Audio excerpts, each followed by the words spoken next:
So let us use this great gathering to agree and caution the youth to desist from falling victim to those who want to draw them to the streets through dishonest messages and selfish political ambitions.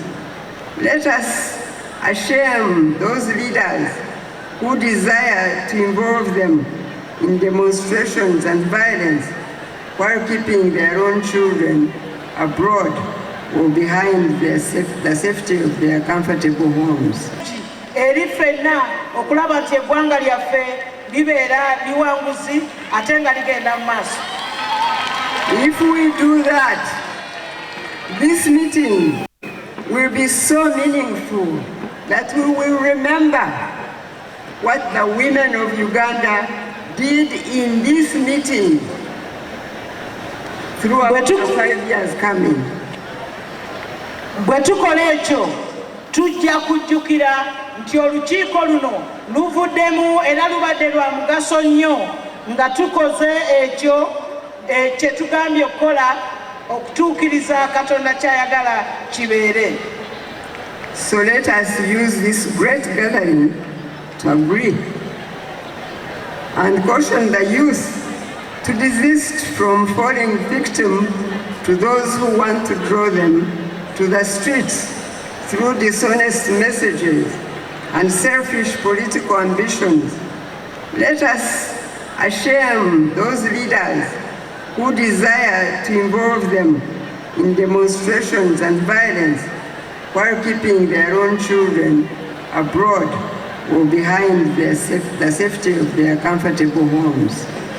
N'olwekyo tukozese olukiiko luno okukkaanya nti tusobola okusabira eggwanga lyaffe ate tutegeeze n'abavubuka obutagenda ku nguudo ate okwewala abo ababatwala okuleeta obutabanguko oba okwekalakaasa nga bo abaana baabwe tebabaleese ku nguudo.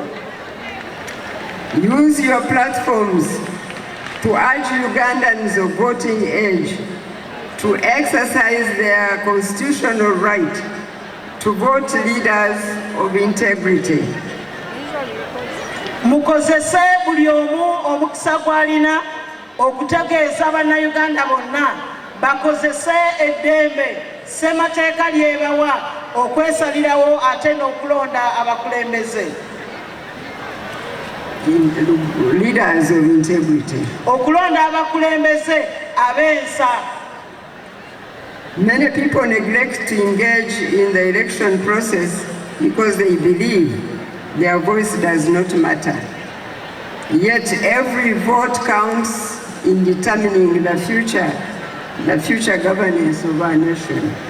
Abantu bangi tebenyigira mu kulonda kuno nga balowooza nti akalulu kaabwe tekagasa, naye tubategeeza nti buli kalulu kagasa era kalina kye kagattako ku butebenkevu n'eggwanga lyaffe ogenda mu maaso.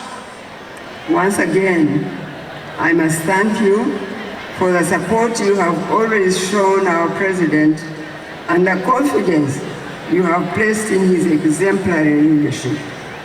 Maama era ayongera okubeebaza olw'obuwagizi bwe muwadde President Museveni ate n'okumukkiririzaamu obukulembeze bwe.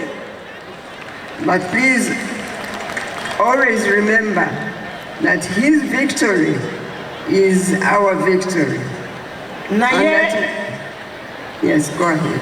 Naye era bulijjo tujjukire nti okuwangula kwa President buwanguzi bwaffe.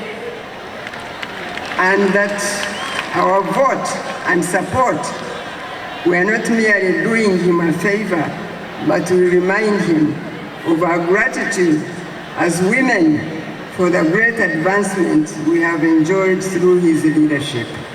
Nti era obululu bwaffe n'obuwagizi bwe tumuwa tekiba nti tumuyamba, naye tujjukira era tusiima ebyo byatukoledde ng'abakyala gy'atujje n'okutuuka watutuusizza ng'abakyala.